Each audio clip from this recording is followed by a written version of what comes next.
Friends, நம்ம வந்து என்ன பார்க்க போகிறோம்னு பார்த்தீங்கன்னா, நம்ம 3 நாடகம் போட்டுக்கிட்டு இருந்தோம்ல, அந்த 3 நாடகத்தையும் நீங்கள் ஒவ்வொன்றா தொட்டு போய் பார்க்க அது உங்களுக்கு சிரமமாக இருக்கும். அதனால நான் ஒரு ஐடியா வச்சுருக்கேன். என்னன்னு பார்த்தீங்கன்னா, 3 நாடகத்தையும் ஒரே வீடியோவில் போடலான்னு நினச்சிருக்கேன். அது உங்களுக்கு பிடிச்சிருந்தா சேனலை சப்ஸ்கிரைப் பண்ணிக்கங்க. உங்களுக்கு பிடிக்கலனாலும் ஒரு லைக் பண்ணிக்கங்க. வாங்க இன்றைக்கி பாண்டியன் ஸ்டோரில் என்ன நடந்துச்சுன்னு பார்க்கலாம். நம்ம கோமதி இருக்காங்கல்ல, அவங்கக்கிட்ட நம்ம மீனா கேட்குறாங்க, ஏத்த சொல்ல மாட்டேன்னு சொல்லி அவ்வளோத்தையும் சொல்லிவிட்டீங்களே அத்தை, இன்னும் யார்கிட்டையும் பாக்கி வச்சுருக்கீங்களா, அவங்கக்கிட்டையும் சொல்லியிருக்கீங்களா அத்தை அப்படின்னு சொல்லி கேட்குறாங்க. அடியே நான் வேறு யார்கிட்டையுமே சொல்லலடி அப்படின்னு சொல்லி கோமதி சொல்கிறாங்க. அத்தை, உங்கள் வாய் மட்டும்தான் யார்கிட்டையும் சொல்லலைன்னு சொல்லி சொல்லுது, கண்ணு ஃபுல்லாக வேற ஒன்று சொல்லுது அத்தை அப்படின்னு சொல்லி சொல்கிறாங்க. அப்போ ஆமாடி, நான் வந்து பழனிட்டையும் நம்ம சரவணன்ட்டை மட்டும்தாண்டி சொன்னேன் அப்படின்னு சொல்லி சொல்கிறாங்க. மாமா வந்து கதிர் கல்யாணம் எப்படி நடந்துச்சுன்னு கேட்டப்ப அதை மட்டும் எவ்வளோ தூரம் மறைச்சி வச்சுருந்தீங்க, இந்த மயமுட்டை மட்டும் ஈஸியாக சொல்லிட்டீங்க. டி இவன் ரொம்ப நல்லவன்டி, இவன் ஏதோ ஒரு தெரியாத காலம் புரியாத காலம் அவன் செஞ்சிட்டாண்டி. எந்த ஒரு பெற்றவங்களுமே தான் பிள்ளை எந்த ஒரு தப்பு பண்ணாலும் அதை வந்து பெருசாக எடுக்காமல் அதை சிறுசாகவே எடுத்து பேசுவாங்க. அதே மாதிரி தான் கோமதியும் பேசுகிறாங்க. அப்புறம் பார்த்திங்கன்னா, நம்ம குமாருக்கு வந்து இப்போ என்கேஜ்மெண்ட் நடக்குதுல்ல, அந்த என்கேஜ்மெண்ட் நிகழ்ச்சியில் என்ன நடக்குதுன்னு பார்த்தீங்கன்னா, அங்கேயும் மயிலோட அம்மா பஞ்சாயத்து தாங்க பண்ணுறாங்க. அவங்களுக்கு எவ்வளவு சொன்னாலும் காதுலையே ஏறாது போல்.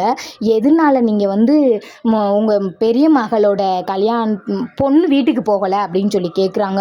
ஆமாம், அவன் என்ன சரியா உள்ளவனா, அவன் பாரு என் பிள்ளைய மாசமாக இருக்க பிள்ளைய விட்டுட்டு ஊரில் ஒருத்தைய கூப்பிட்டு வச்சு சுற்றிக்கிட்டு திரியிறியான் அப்படின்னு சொல்லி சொல்கிறாங்க. மயில் சொல்கிறா, அம்மா சொல்லாதீங்கம்மா அப்படின்னு சொல்கிறாங்க. அப்போ பழனிவேல் சொல்கிறாரு, எதையாவது எதுக்காவது பேசாதீங்க அப்படின்னு சொல்லி சொல்கிறாங்க. சொல்லிக்கிட்டு இருக்கையில் அப்போ சத்திவேல் சொல்லிடுறாரு, இதை ஒரு பஞ்சாயத்தில் இதை பேசாதீங்க அப்படின்னு சொல்லிட்டு ஒரு வாரத்தில் கல்யாணத்தை வச்சு முடிச்சிடுறாங்க. நாடகம் முடிஞ்சு. அந்த வீடியோட தொடக்கம் தான் இதுவும்.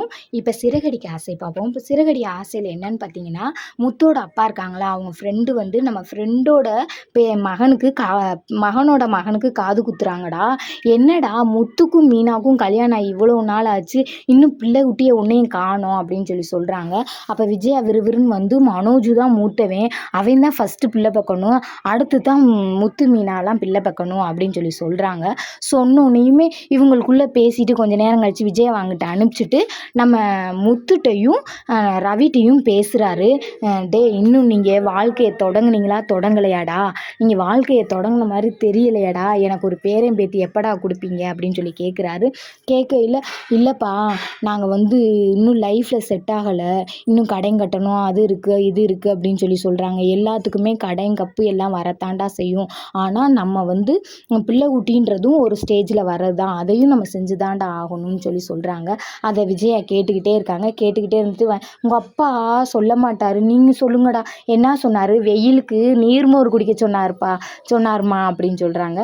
அப்புறம் அவங்க அப்பாட்ட போய் கேட்குறாங்க, இல்லடி தண்ணி குடிக்க சொன்னீங்க, முத்து நீர்மோர்ல சொன்னியா அப்படின்னு சொல்லி சொல்கிறாங்க. அப்புறம் மீனாட்ட போய் கேட்குறாங்க, அப்பா வந்து பிள்ளை பார்க்குறத பற்றி பேசுகிறாங்க மீனா, என்ன பண்ணலாம் அப்படின்னு சொல்லி சொல்கிறாங்க.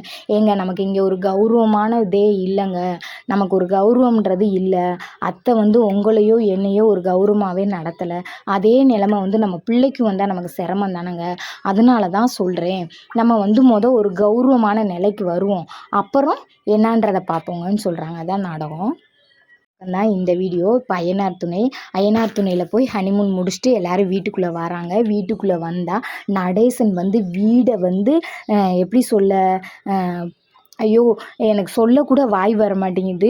எப்படின்னு கேட்டிங்கன்னா, பார் கூட ஒரு அளவுக்கு தான் மோசமாக இருக்கும், ஆனால் அந்த பாரோட மோசமாக அவ்வளோ அசிங்கமாக பாட்டிலு மிக்சரு சிக்கன் அது இதுன்னு கிடக்கு. பத்தாவதுக்கு நிலா ரூமில் வேற அவ்வளோ அசிங்கமாக கிடக்கு. உள்ளே வந்த பல்லவன் வாந்தி எடுத்து நாரடிச்சுக்கிட்டே அவன் ஒருத்த பக்கம். சரி, இதுதான் இப்படி கிடக்கு, நாங்கள் சரி சுத்தம் பண்ணுறப்பா, நீ வெளியில் நில்லுப்பான்னு சேரன் சொல்கிறாங்க. சரி நம்ம ரூம்குள்ளே போகலான்னு சொல்லி நிலா ரூம்குள்ளே நுழையிறாங்க. உள்ளே நுழைஞ்சா என்ன நடக்குதுன்னு பார்த்தீங்கன்னா, நாறி போய் நிலா ரூமும் இருக்குது. என்னப்பா நாங்கள் நிலா ரூமு பக்கமே போக மாட்டோம், நீங்கள் திரும்ப திரும்ப இப்படி தப்பு பண்ணுறீங்கப்பா, ஒரு பொம்பளை பிள்ளை இருக்க ரூமில் போய் அதுக்குள்ளே போகலாம். இல்லைடா வெயில் தாங்க முடியல, அதனால ஏசியை போட்டு படுத்து கிடந்தேன்டா அப்படின்னு சொல்கிறாரு. இதுக்கு மேலே நம்ம நிலாவுக்கு வந்து நடேசன் மேலே ரொம்ப கோவம் வரும்னு நினைக்கிறேன். இது உண்மையாக இருந்தால் நீங்கள் இது கமெண்ட்டில் சொல்லுங்கள். அப்புறம் பார்த்தீங்கன்னா அப்படியே நம்ம இவர் இருக்கார்ல பாண்டி வந்து மெடிக்கல் போகிறாரு. மெடிக்கல் போனால் நம்ம வானதி இருக்காங்கள்ல, அவங்கனால மெடிக்கலை ரன் பண்ணவே முடியல, ரொம்ப சிரமப்படுறாங்க. பாண்டி நீ வேற இப்போ நான் கடை வச்ச நேரமாக நீ ஹனிமூனுக்கு போகணும், எனக்கு ரொம்ப சிரமமாக இருக்குது பாண்டி, எனக்கு மாத்திரை எதை எடுத்து கொடுக்கணும்னே தெரியலை, மாத்திரை லிஸ்ட்டை பார்த்தீங்கன்னா என்னமோ கோழிக்கு இருக்கிற மாதிரி இருக்குது. இவனும் சாப்பாட்டுக்கு 3 நேரம் போயிடுறான், பாத்ரூம்னு வருதுன்னு 2-3 நேரம் போயிடுறான், டீ குடிக்கன்னு போயிடுறேன், எனக்கு பிடிக்கவே இல்லை, நான் கடையிலையாவது வேலை பார்த்துருப்பேன், எனக்கு ஒன்றுமே விளங்கலடா பாண்டி அப்படின்னு சொல்கிறாங்க. சொன்னோன்னே அப்புறம் பார்த்திங்கன்னா ஒரு டாக்டர் என்ட்ரு ஆகுறாங்க. எதுக்காண்டி டாக்டரை காட்டுறாங்கன்றது தெரியல. இதோட நாடகம் முடிஞ்சுச்சு.